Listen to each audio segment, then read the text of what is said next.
প্রচেষ্টার পক্ষ থেকে প্রত্যেকটা স্টুডেন্টকে স্বাগতম জানিয়ে আজকের ক্লাস শুরু করছি।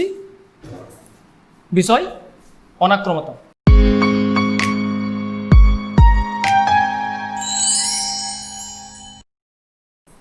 এই টপিকটা ক্লাস 9 এবং ক্লাস 12 দুটো ক্লাসের পক্ষেই এটা প্রযোজ্য। দুটো ক্লাসেতে সিলেবাসে এটা আছে। কি পড়বো আজকে আমরা? অনাক্রমতা। অনাক্রমতা জিনিসটা কি না, অনাক্রমতা হলো প্রাণীদেহের মধ্যে একটা প্রতিরোধ ব্যবস্থা। কি না, প্রতিরোধ ব্যবস্থা। কিসের প্রতিরোধ ব্যবস্থা না, জীবাণু, আমাদের রোগ সৃষ্টিকারী যে সমস্ত জীবাণু দেহের মধ্যে প্রবেশ করছে সেই জীবাণুদের বিরুদ্ধে একটা প্রতিরোধ ব্যবস্থা। এবং এই জীবাণু থেকে খরিত যে তোমার বিষ জাতীয় পদার্থ বা টক্সিন বলি আমরা, সেই পদার্থ বিরুদ্ধেও এই প্রতিরোধ ব্যবস্থা। তাহলে কি হলো অনাক্রমতা? কি হলো অনাক্রমতা? হলো প্রাণীদের মধ্যে উপস্থিত বা গড়ে ওঠা, দুটো কথার উপর আমি জোর দিচ্ছি, যে প্রাণীদেহের মধ্যে জন্মসূত্রে পেয়ে থাকা বা গড়ে ওঠা একটা প্রতিরোধ ব্যবস্থাপনা। কিসের বিরুদ্ধে না, রোগ সৃষ্টিকারী জীবাণুদের বিরুদ্ধে।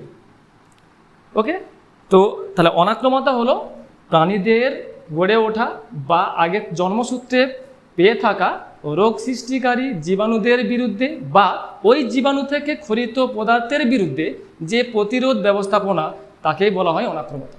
ওকে, নেক্সট আসছে কি, আমরা অনাক্রমতা পড়তে গিয়ে অনাক্রমতা তন্ত্র। অনাক্রমতা তন্ত্রটা কি জিনিস না, অনাক্রমতা এই যে প্রতিরোধ ব্যবস্থাটা চলতে গেলে কি কি প্রয়োজন, সেই সমস্ত জিনিসগুলোকে একত্রে আমরা বলি কি অনাক্রমতা তন্ত্র। যেমন কিছু কোষ আছে, কিছু অঙ্গ আছে, কিছু জৈব অণু আছে। এই কোষ, বিভিন্ন অঙ্গ, বিভিন্ন জৈব অণু, এরা একত্রিত হয়ে যে তন্ত্র গঠন করে তাকেই আমরা বলবো কি, হ্যাঁ, সেই তন্ত্রটা অবশ্যই কিসের না, প্রতিরোধ ব্যবস্থায় কাজে লাগে। কি প্রতিরোধ ব্যবস্থা বললাম? যে রোগ সৃষ্টিকারী জীবাণুদের বিরুদ্ধে তাদেরকে মেরে ফেলার জন্য যে ব্যবস্থাপনা, তাকে আমরা বলবো কি না অনাক্রমতা তন্ত্র। তাহলে অনাক্রমতা তন্ত্র হলো যে অনাক্রমতাতে অংশগ্রহণকারী বিভিন্ন কোষ, বিভিন্ন অঙ্গ এবং বিভিন্ন জৈব অণুর একত্রে আমরা একে কী বলবো না অনাক্রমতা তন্ত্র। নেক্সট আসছে কি, এটা একটু ইংলিশ টার্ম ইউজ করব, immune response. Immune response, immune রেসপন্সটা কি না, এই যে আমাদের প্রতিরোধ ব্যবস্থাপনা চলার সময় যে বিক্রিয়া ঘটছে, অ্যান্টিজেন অ্যান্টিবডি রিয়াকশন হচ্ছে, বিভিন্ন কোষের সঙ্গে অ্যান্টিজেনের রিয়াকশন হচ্ছে, এই যে বিভিন্ন বিক্রিয়া, সেই মানে অনাক্রমতা চলার সময় যে বিক্রিয়া ঘটছে তাদেরকে আমরা একত্রে বলি কি ইমিউন রেসপন্স। একটা যা বাইরে থেকে জীবাণু প্রবেশ করলো, সেই জীবাণুটাকে মেরে ফেলার জন্য যা যা ঘটনা ঘটছে সমস্ত ঘটনাকে একসঙ্গে আমরা বলবো কি ইমিউন রেসপন্স। ওকে, তাহলে এখনো পর্যন্ত তিনটা জিনিস আমরা জেনেছি, একটা অনাক্রমতা, একটা হচ্ছে অনাক্রমতা তন্ত্র, একটা হচ্ছে ইমিউন রেসপন্স। ওকে, নেক্সট, ইমিউনিটি বা অনাক্রমতা সাধারণত দু রকমের হয়। একটা হচ্ছে জন্মগত বা এটাকে আমরা ইনেট, এটা হচ্ছে অর্জিত বা এটাকে অ্যাকোয়ার্ড বলি। অ্যাকোয়ার্ড, এই জন্মগত অনাক্রমতা, এটাকে আমরা অনির্দিষ্ট অনাক্রমতা বলি।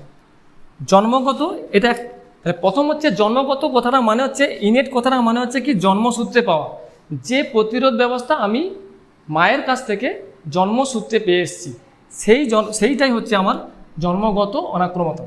অর্জিত মানে আমার দেহের মধ্যে জীবাণু প্রবেশ করার পর তাকে চিহ্নিতকরণ করা এবং তার বিরুদ্ধে যে প্রতিরোধ গড়ে উঠছে সেটা হচ্ছে অর্জিত।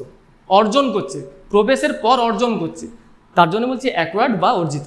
তাহলে জন্মগত মানে হচ্ছে জন্মসূত্রে পাওয়া,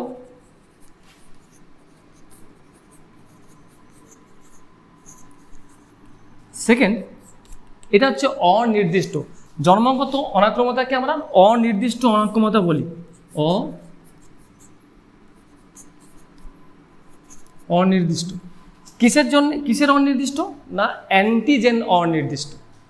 মানে জন্মগত থেকে জন্মসূত্রে যে আমরা প্রতিরোধ ব্যবস্থা পেয়ে এসেছি সেটাতে আমার শরীরের মধ্যে কেমন জীবাণু প্রবেশ করলো, তার বিরুদ্ধে কেমন রিয়াকশন তৈরি করতে হবে সেটা কিন্তু জানে না। তাহলে কি করে জন্মগত অনাক্রমতা কি করে, যে কোনো ধরনের জীবাণু আমার শরীরের মধ্যে প্রবেশ করুক না কেন তার বিরুদ্ধে ও জেনারেল একটা রিয়াকশন চালিয়ে দেয়, তাতে ওই জীবাণুটাকে নষ্ট করতেও অনেক সময় করতেও পারে, আবার করতে নাও পারে। তো অর্জিততে কি হয়, অর্জিততে কিন্তু তাহলে এটা কি বললাম যে জীবাণু প্রবেশের পর, জীবাণু প্রবেশের পর সৃষ্টি হয়, জীবাণু প্রবেশের পর সৃষ্টি হয়। সেকেন্ড এটা কি বললাম যে নির্দিষ্ট।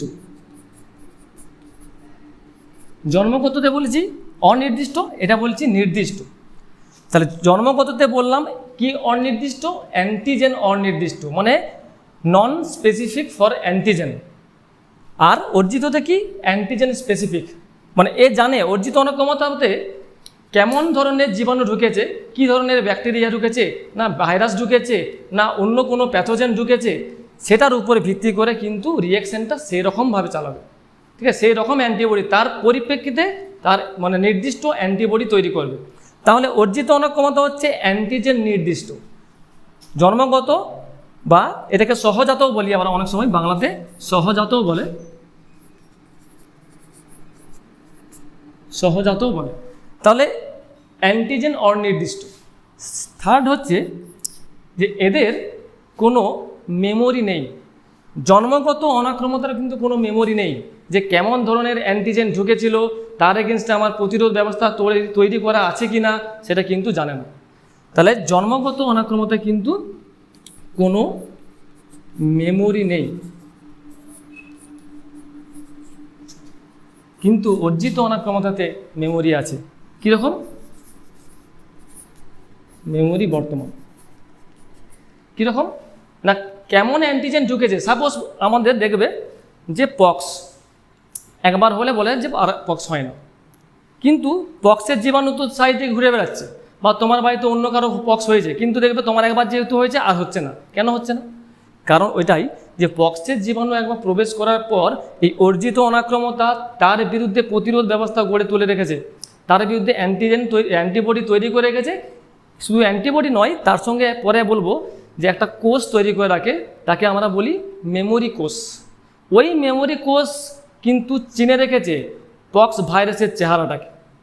যদি পক্স ভাইরাসটা যদি আবার ফের রিএন্টার করে শরীরের মধ্যে, আবার পুনরায় প্রবেশ করে, তাহলেই কিন্তু সঙ্গে সঙ্গে ওই মেমোরি কোষ একটা জীবাণু প্রবেশের পর তার বিরুদ্ধে অ্যান্টিবডি তৈরি করার জন্য একটা সময় লাগে। তার জন্যে প্রথমবার হয় কেন? কারণ ওই জীবাণুটা শরীরের মধ্যে প্রবেশ করার পর ওকে চিনতে, তার বিরুদ্ধে প্রতিরোধ নিতে আমাদের দেহের মধ্যে তখন তার যে লক্ষণ প্রকাশিত হয়ে যায়, তার যে ভিরুলেন্সি মানে তার যে ক্ষতিকারক প্রভাবটা সেটা আমাদের এক্সপোজ হয়ে যায়, মানে দেহের মধ্যে এক্সপোজ হয়ে যায়।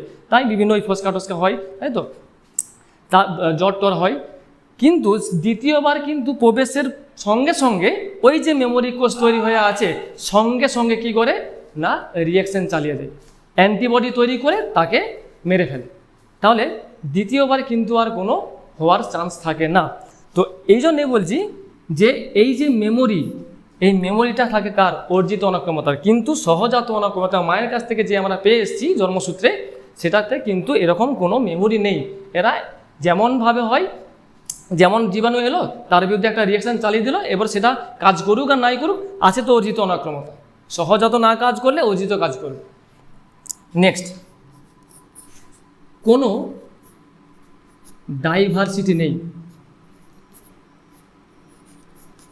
ডাইভার্সিটি বাংলাতে বলি বৈচিত্র্য। কোনো বৈচিত্র্য নেই।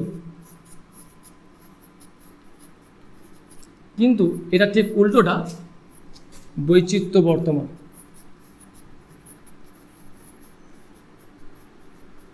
এখন বৈচিত্র্য কি না, ওই যে বললাম যে কোনো ধরনের অ্যান্টিজেন প্রবেশ করুক না কেন তার এগেনস্টে কি করে না সেম বিক্রিয়া, একই বিক্রিয়া। তাহলে বিক্রিয়ার কোনো পরিবর্তন নেই। যদি বিক্রিয়ার কোনো পরিবর্তন না হয় তখন তাহলে কি বলতে পারবো যে কোনো বৈচিত্র্য নেই, তাই তো। এখন অর্জিত অনাক্রমতা কি করে, যেমন অ্যান্টিজেন প্রবেশ করেছে তার এগেনস্টে সেরকম অ্যান্টিবডি তৈরি করেছে। তাহলে অ্যান্টিজেন অ্যান্টিবডি রিয়াকশানে কিন্তু স্বভাব প্রত্যেকটা ক্ষেত্রে আলাদা আলাদা। তাহলে বৈচিত্র্য জিনিসটা একটু বলে দিই, যে বৈচিত্র্য জিনিসটা কি, যে একই রকম জিনিসের যদি বিভিন্ন রকম দেখা যায়, যেমন আমাদের মধ্যে মানুষের মধ্যে বৈচিত্র্য, আমি একরকম, সে একরকম, সে এরকম, রামসাম, যাই হোক সবাই দেখো গঠন কিন্তু আমাদের সবাইকার আলাদা আলাদা, সবাইকার জেনেটিক মেকআপ আলাদা আলাদা। তাহলে আমাদের মধ্যে কী আছে, বৈচিত্র্য দেখা যায়। যদি একই রকম হতাম, হুবহু আমার মতোই হতো সবাই, তাহলে কিন্তু বলতাম যে বৈচিত্র্য নেই। ওকে, তাহলে এখানে বৈচিত্র্য মানে যেহেতু যেমন ধরনের অ্যান্টিজেন ঢুকছে তার এগেনস্টে সেই রকমের অ্যান্টিবডি তৈরি হচ্ছে, তার এগেনস্টে অন্য অন্য রকমের মানে নির্দিষ্ট অ্যান্টিজেনের বিরুদ্ধে নির্দিষ্ট অ্যান্টিবডি তৈরির মাধ্যমে বিক্রিয়াগুলো বিভিন্ন রকমের হচ্ছে। তাহলে এই যে বিভিন্ন রকমকেই বলবো বৈচিত্র্য। তাহলে অর্জিত অনাক্রমতার বৈচিত্র্য আছে, কিন্তু জন্মগত অনাক্রমতার কোনো বৈচিত্র্য নেই, যেহেতু জন্মগত অনাক্রমতাতে একই ধরনের রিয়াকশন মানে যেমন যে কোনো অ্যান্টিজেন ঢুকুক না কেন তার এগেনস্টে একই রকমেরই বিক্রিয়া চালায় এবং একই রকমেরই অ্যান্টিবডি প্রোডাকশন করে, বা এটা অ্যাকচুয়ালি প্রোডাকশন হয় না, অ্যান্টিবডি থাকে তার বিরুদ্ধে রিয়াকশন চালিয়ে দেয়। জন্মসূত্রে পেয়ে আছি, তাই কি করে না ওই যে অ্যান্টিবডি আমি পেয়ে আছি সেই অ্যান্টিবডিটা ওই জীবাণুগুলোর সঙ্গে রিয়াকশন চালিয়ে দেয়, একই রকমের রিয়াকশন চালিয়ে দেয়। তাহলে সেক্ষেত্রে কোনো বৈচিত্র্য নেই। তাহলে অনাক্রমতা দু রকমের হলো, জন্মগত, অর্জিত। জন্মগত জন্ম থেকে জন্মসূত্রে পেয়ে গেলাম বা সহজাত বলছি, এবং এটা অ্যান্টিজেন অনির্দিষ্ট, এর কোনো মেমোরি নেই যে কেমন ধরনের অ্যান্টিজেন ঢুকেছে তার এগেনস্টে আমার অ্যান্টিবডি প্রোডাকশন করা আছে কি না, সেটা কিন্তু এ জানে না। আর কি, এর কোনো বৈচিত্র্য নেই, একই রকমের বিক্রিয়া চালায়। কিন্তু অর্জিত অনাক্রমতা দেখলাম যে জীবাণু প্রবেশের পর সৃষ্টি হয়, এটা অ্যান্টিজেন নির্দিষ্ট, এদের মেমোরি বর্তমান, এদের বিভিন্ন রিয়াকশন হওয়ার জন্য এদের কি আছে, বৈচিত্র্য বর্তমান। ওকে, নেক্সট।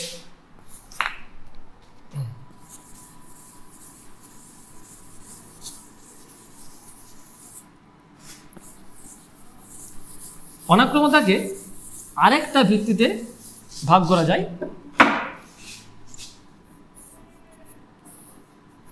ওইটা দেখলাম উৎপত্তিগত দিক থেকে। এটা কার্যগত দিক থেকে কোষ ভিত্তিক অনাক্রমতা,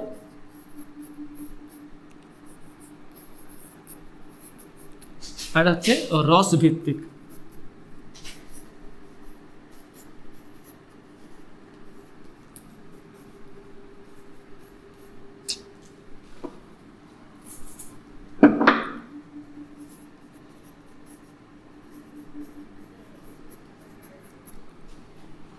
ইংরেজিতে বললে সেল মিডিয়েটেড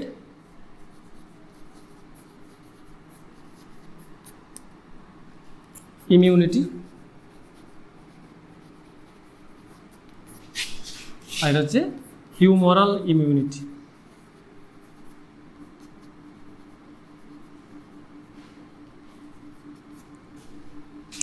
এটাকে আবার অনেক সময় অ্যান্টিবডি মিডিয়েটেড ইমিউনিটি বলা হয়। অ্যান্টিবডি মিডিয়েটেড ইমিউনিটি বলা।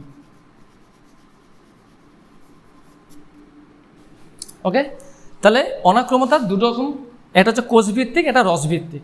কোষ ভিত্তিক অনাক্রমতা দেখো সেল মিডিয়েটেড ইমিউনিটি, তাহলে যে অনাক্রমতা কোষ আন্তঃসম্পর্কের মাধ্যমে জীবাণুকে নষ্ট করে দেয়, বা আমরা বলি অ্যান্টিজেনিক ক্লিয়ারেন্স করে দেয়।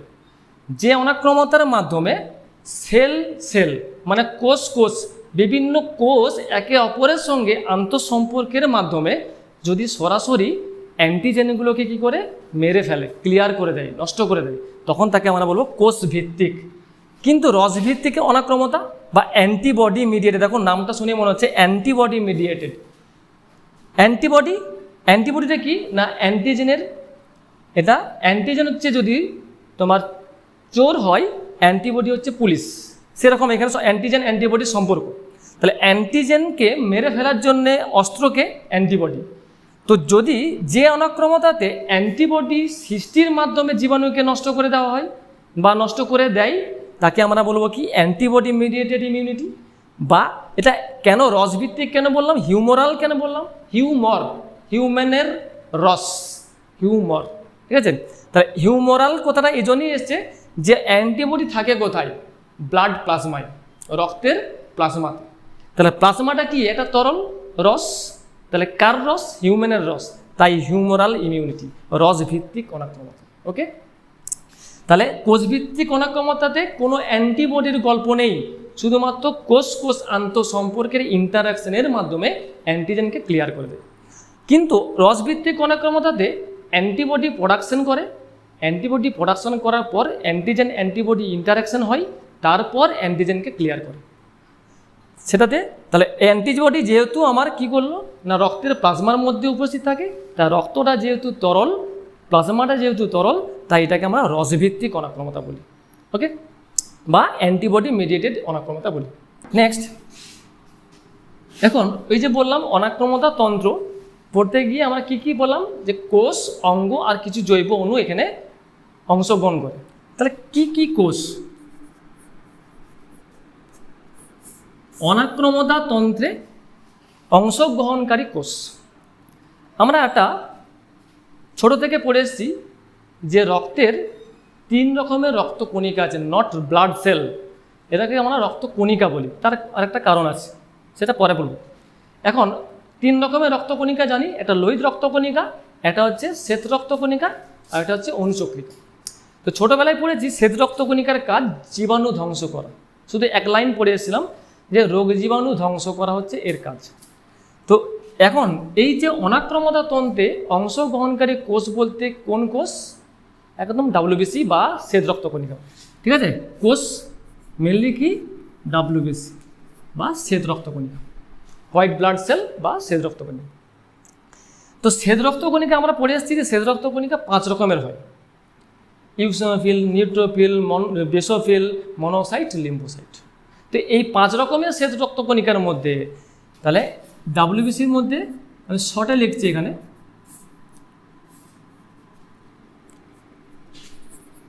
লিম্ফোসাইট, মনোসাইট, নিউট্রোফিল, ইউসিনোফিল আর বেসোফিল। তো এই যে লিম্ফোসাইট, এই লিম্ফোসাইটই হলো অনাক্রমতা তন্ত্রের প্রধান কোষ। Principal cell of immunity is the lymphocyte, ঠিক আছে। তাহলে প্রধান কোষ,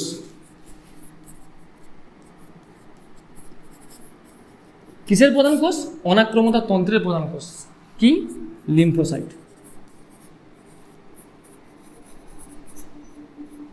ওকে, এখন আমরা জানি যে সমস্ত রক্তকণিকা তৈরি হয় কোথা থেকে না, অস্থি মজ্জা, বোন ম্যারো থেকে। বোন ম্যারোর মধ্যে একটা স্টেম কোষ আছে, সেই স্টেম কোষ থেকে তৈরি হয় বিভিন্ন রক্তকণিকা। তো এখন এই যে লিম্ফোসাইট, আমি শুধু লিম্ফোসাইট নিয়ে এখানে বলবো।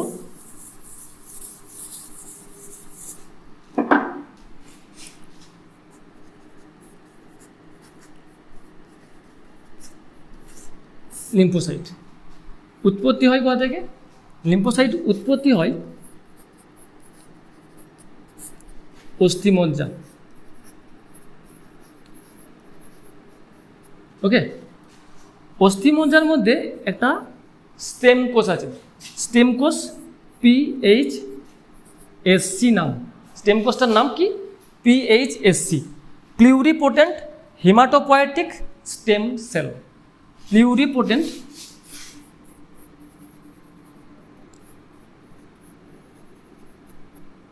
Haematopoietic stem sell.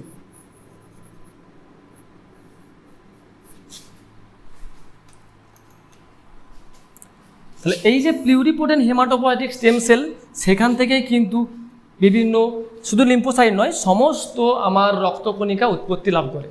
এই প্লিউরিপোটেন্ট হেমাটোপয়েটিক স্টেম সেল থেকে আরেকটা স্টেম সেল তৈরি হয়, নাম হচ্ছে লিম্ফোব্লাস্ট। লিম্ফোব্লাস্ট এই যে লিম্ফোব্লাস্ট, এই লিম্ফোব্লাস্ট থেকেই অ্যাকচুয়ালি উৎপত্তি হয় আমার লিম্ফোসাইট। দেখো লিম্ফোব্লাস্ট, লিম্ফোসাইট, সাইট মানে কোষ। এই সাইট কথাটা যদি কোনো টার্মের আগে বায়োলজি পড়তে গেলে এই টার্মগুলোকে জানতে হবে। সাইট, সাইট কথাটা মানে কোষ, তাহলে লিম্ফোসাইট, তাহলে লিম্ফোব্লাস্ট থেকে তৈরি হওয়া যে কোষ তাকে বলবো কি লিম্ফোসাইট। তাহলে লিম্ফোসাইটের আমি উৎপত্তি দেখতে পেলাম যে অস্থিমজ্জায় উপস্থিত লিম্ফোব্লাস্ট নামক স্টেম কোষ থেকে উৎপত্তি হয়।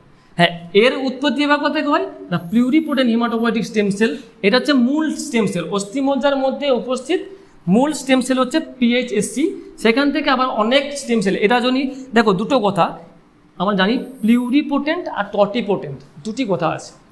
হোয়াট ইজ প্লিউরিপোটেন্ট না, প্লিউরিপোটেন্ট সেল তাকেই বলবো যে মানে একটা স্টেম সেলকে আমরা প্লিউরিপোটেন্ট অ্যাক্টিভিটি বলি। প্লিউরিপোটেন্ট অ্যাক্টিভিটি তাকে বলবো যদি স্টেম সেলটা, সেই স্টেম সেলটা ডিভাইড করে দিয়ে আরেকটা স্টেম সেল তৈরি করে। একটা স্টেম সেল ডিভাইড করে যদি আরেকটা স্টেম সেল তৈরি করে, তখন সেই নেচারটাকে আমরা বলবো কি প্লিউরিপোটেন্সি। কিন্তু একটা স্টেম সেল সে ডিভাইড করে যদি অন্যান্য সেল তৈরি করে, but this cells are cannot stem cell, মানে একটা স্টেম সেল থেকে যদি ডিভাইড করে স্টেম সেল তৈরি না হয়, অন্য কোনো সেল তৈরি করে, তখন সেই অ্যাক্টিভিটিটাকে আমরা বলবো কি টটিপোটেন্সি। তাহলে what is the difference between pluripotency and totipotency? তাহলে প্লিউরিপোটেন্সি মানে হচ্ছে স্টেম সেল ডিভাইড করে স্টেম সেল তৈরি করে, আর টটিপোটেন্সি মানে হচ্ছে স্টেম সেল ডিভাইড করে স্টেম সেল বাদ দিয়ে অন্য কোনো সেল তৈরি করবে, তাকে বলবো, বা যে সেলগুলো তৈরি হবে তার কোনো আর ডিভাইড করা পাওয়ার থাকবে না। ঠিক আছে, মানে স্টেম সেল থেকে অন্যান্য সেল তৈরি হয়, তাহলে সেই ওই যে স্টেম সেলটা ছিল সেই স্টেম সেল থেকে অন্যান্য সেল তৈরি হবে, কিন্তু স্টেম সেল তৈরি হবে না, তখন তাকে আমরা বলবো কি টটিপোটেন্সি। তাহলে লিম্ফোসাইটের উৎপত্তি আমরা দেখলাম যে অস্থিমজ্জার কোন স্টেম সেল থেকে তৈরি হয় সেটা আমরা দেখলাম। এখন এই যে লিম্ফোসাইট, এই লিম্ফোসাইট দু রকমের হয়। লিম্ফোসাইট দু রকমের হয়। কি লিম্ফোসাইট? এটা হচ্ছে টি লিম্ফোসাইট, এটা হচ্ছে বি লিম্ফোসাইট।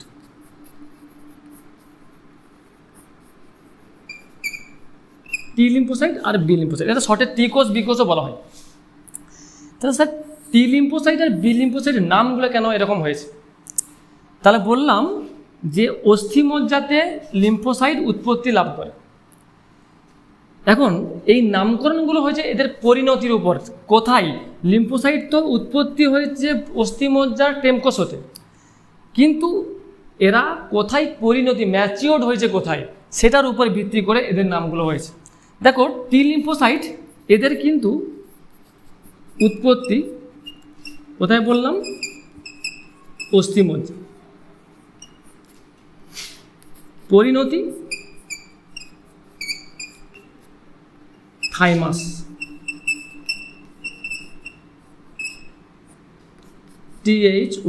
THYMUS, thymus. দেখো থাইমাসের ফার্স্ট লেটারটা কি? টি। তাহলে বললাম কি এই লিম্ফোসাইটগুলোর নাম টি লিম্ফোসাইট বি লিম্ফোসাইট নামটা হয়েছে হোয়ার দে ম্যাচিওর্ড, কোথায় তারা পরিণতি লাভ করেছে। তাহলে বললাম উৎপত্তি অস্থিমজ্জাতেই, কিন্তু পরিণতি হয়েছে কোথায়? থাইমাস নামক একটা মানে সাহায্যকারী একটা এন্ডোক্রাইন গ্ল্যান্ড আছে। থাইমাস হলো কি একটা না অ্যাক্সেসরি এন্ডোক্রাইন গ্ল্যান্ড। তো সেই থাইমাসের মধ্যে গিয়ে এই যে লিম্ফোসাইটগুলো পরিণতি লাভ করে, সেই সমস্ত লিম্ফোসাইটগুলোকে আমরা বলবো কি টি ফর থাইমাস, তাই টি লিম্ফোসাইট বা টি কোষ। ঠিক এটার ক্ষেত্রে উৎপত্তি অস্থিমজ্জা,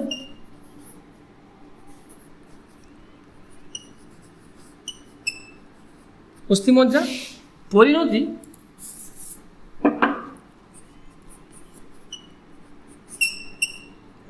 কিন্তু অস্থিমজ্জা। তাহলে অস্থিমজ্জাকে আমরা ইংরেজিতে কি বলি? বোন ম্যারো। তাহলে বোন ম্যারোর ফার্স্ট লেটার কি? B, that's why B lymphocyte. এই যে বলেছি উৎপত্তির উপর ভিত্তি করে, তাহলে দেখো এই পরিণতির উপর ভিত্তি করে, তাহলে এই পরিণতি হয়েছে কোথায়? থাইমাসে। এই পরিণতি হয়েছে কোথায়? বোন ম্যারোতে। তাহলে যে লিম্ফোসাইটগুলি অস্থিমজ্জাতেই উৎপত্তি, অস্থিমজ্জাতেই পরিণত লাভ করে, তাদেরকে আমরা বলবো কি বি লিম্ফোসাইট। এই ঘটনাটা আমি স্তন্যপায়ী প্রাণীদের ক্ষেত্রে বললাম, ম্যামেলসদের ক্ষেত্রে বললাম। কিন্তু যদি পক্ষী শ্রেণী দেখি, বার্ডস দেখি, তাহলে এই ক্ষেত্রে একটু চেঞ্জ হয়ে যাবে। বি লিম্ফোসাইট, টি লিম্ফোসাইটের ক্ষেত্রে ঠিক যেমন বললাম সেটাই, কিন্তু বি লিম্ফোসাইটের ক্ষেত্রে উৎপত্তি অস্থিমজ্জাতে বাট পরিণতি হয় বার্সা অফ ফ্যাব্রিসিয়াস বলে একটা অঙ্গ আছে, বার্সা অফ ফ্যাব্রিসিয়াস। তাহলে পক্ষীদের ক্ষেত্রে এখানটায় বলছি আমি, পক্ষীদের ক্ষেত্রে বার্সা অফ ফ্যাব্রিসিয়াস। দেখো বার্সা অফ ফ্যাব্রিসিয়াসের ফার্স্ট লেটার কি? B, that's why B lymphocyte.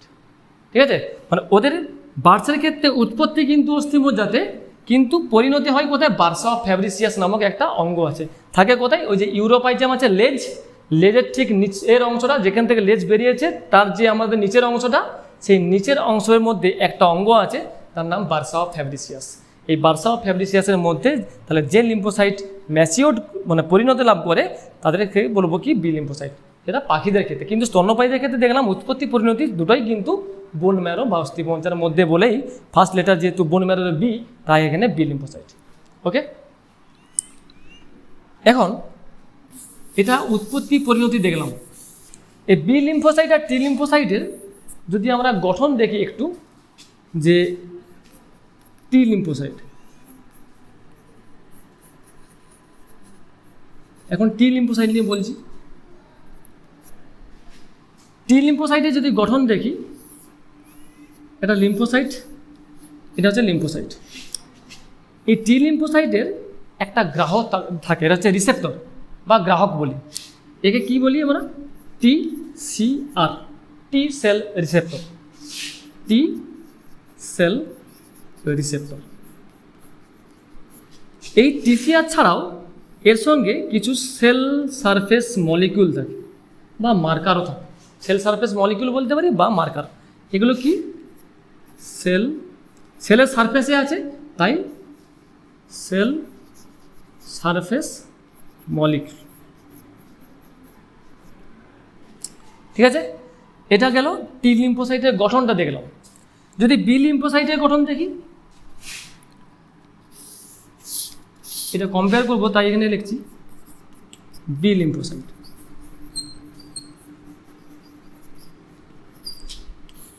তাহলে এটা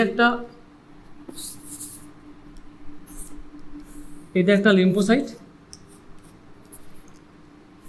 লিম্ফোসাইটটার একটা গ্রাহক আছে, এটাকে আমরা বলি বিসিআর। এখানে যেমন টিসিআর ছিল, এখানে হচ্ছে বিসিআর। তাহলে বি সেল রিসেপ্টর, এটা যেমন টি সেল রিসেপ্টর ছিল, এটা হচ্ছে বি সেল রিসেপ্টর। তাহলে what is the difference between TCR and BCR? গঠন দেখে মনে হচ্ছে, দেখো এটা সিঙ্গেল পলিপেপটাইড চেন, এটা কিন্তু 4টা পলিপেপটাইড চেন নিয়ে গঠিত। দেখো 1 2 3 4, 4টা পলিপেপটাইড চেন নিয়ে গঠিত। এটা দেখতে কীরকম? এটা হচ্ছে একটা অ্যান্টিবডি। তাহলে বিসিআর হচ্ছে একটা অ্যান্টিবডি, কিন্তু টিসিআর হলো একটা single polypeptide chain, single polypeptide শৃঙ্খল। আর এই যে বিসিআর কিন্তু কি করে না, ও সরাসরি অ্যান্টিজেন, মানে বিসিআরও কি করে অ্যান্টিজেনকে তোমার চিহ্নিতকরণ করে, সেরকম টিসিআর মানে এদের কাজ কি? টিসিআর আর বিসিআরের কাজ কি? কিছু কাজ নয়, যে অ্যান্টিজেন প্রবেশ করছে বাইরে থেকে, যে জীবাণু প্রবেশ করছে, সেগুলোকে ধরা, চিহ্নিতকরণ করা, রিকগনিশন করার হচ্ছে এই টিসিআর বা বিসিআরের কাজ। তারপরে পরের কাজ পরে আস্তে আস্তে স্টেপ বাই স্টেপ হয়ে যাবে।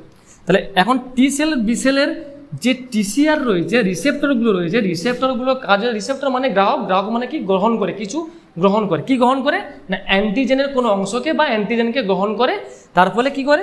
চিহ্নিতকরণ করলো। চিহ্নিতকরণ করার পর তারপর তাদের যা নিজস্ব বিক্রিয়া বা তাদের যে নিজস্ব কাজ, সেগুলো চালাবে।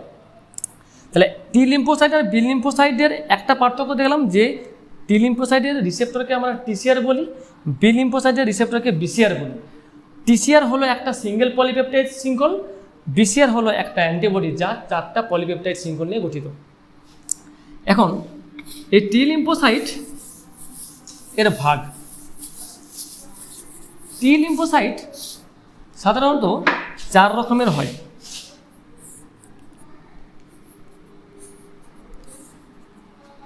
একটা হচ্ছে টিসি কোষ বা টিসি কোষই বলি সরাসরি, টিএইচ কোষ,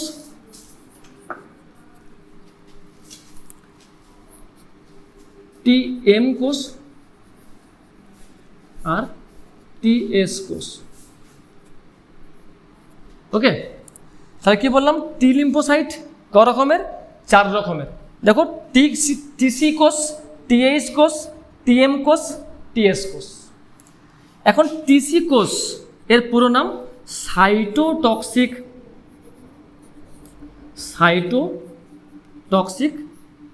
টি কোষ, T cell, cytotoxic T cell. TH কোষ বা TH cell, helper, H for helper T cell. TM কোষ, M for memory, memory T cell. TS, S for suppressor, suppressor T sell.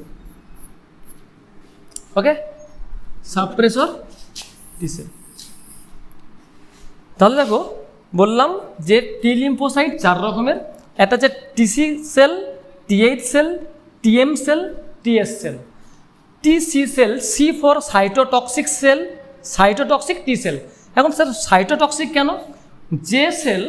যে টি সেলটা কী করে তার নিজস্ব টক্সিসিটি দেখিয়ে, সে নিজেই টক্সিসিটি দেখিয়ে কোনো অ্যান্টিজেনকে যদি মেরে ফেলে বা ক্লিয়ার করে দেয়, তখন তাকে আমরা বলবো টিসি কোষ।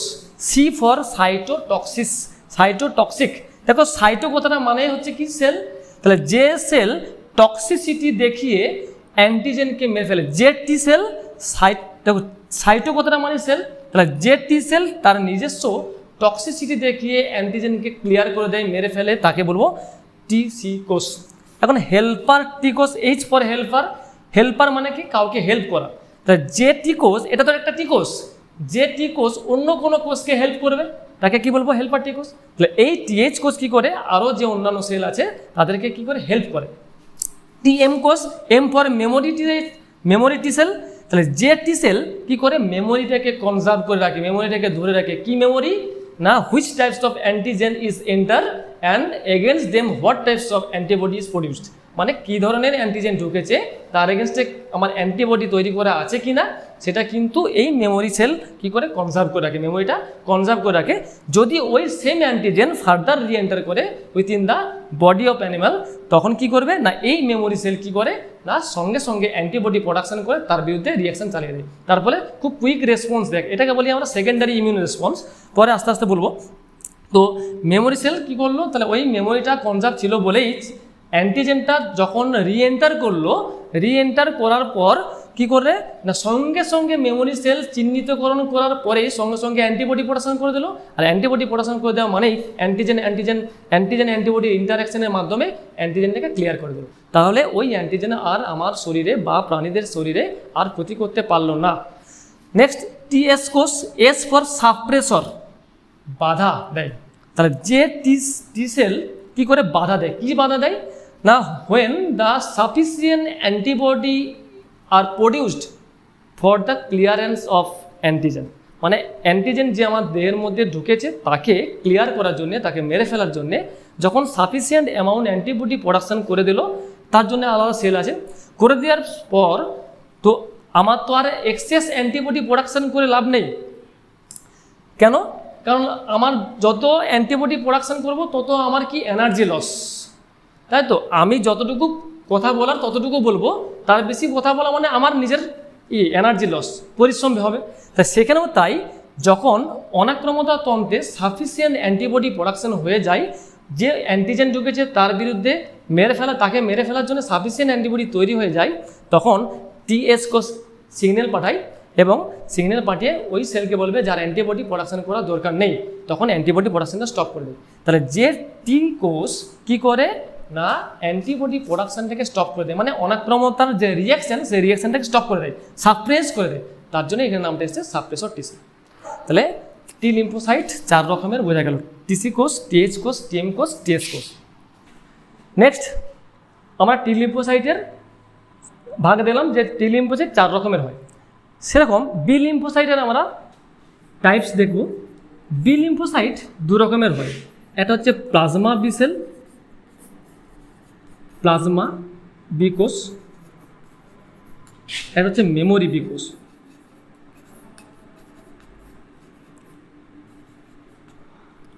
প্লাজমা বি কোষ, মেমোরি বি কোষ। প্লাজমা বি কোষ এটা একটু আকারে বড়।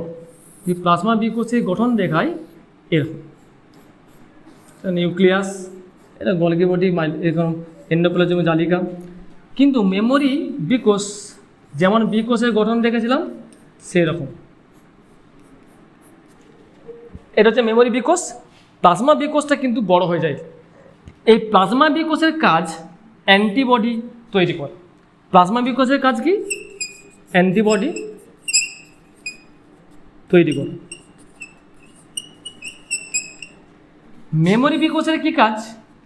না, অ্যান্টিবডি তৈরি করে কিন্তু খুব অল্প পরিমাণে, লিস্ট অ্যামাউন্ট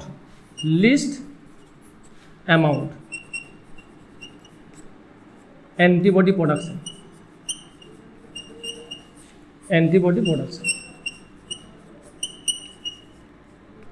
আরেকটা কি না, প্লাজমা বি কোষ অ্যান্টিবডি তৈরি করার পরে নষ্ট হয়ে যায়।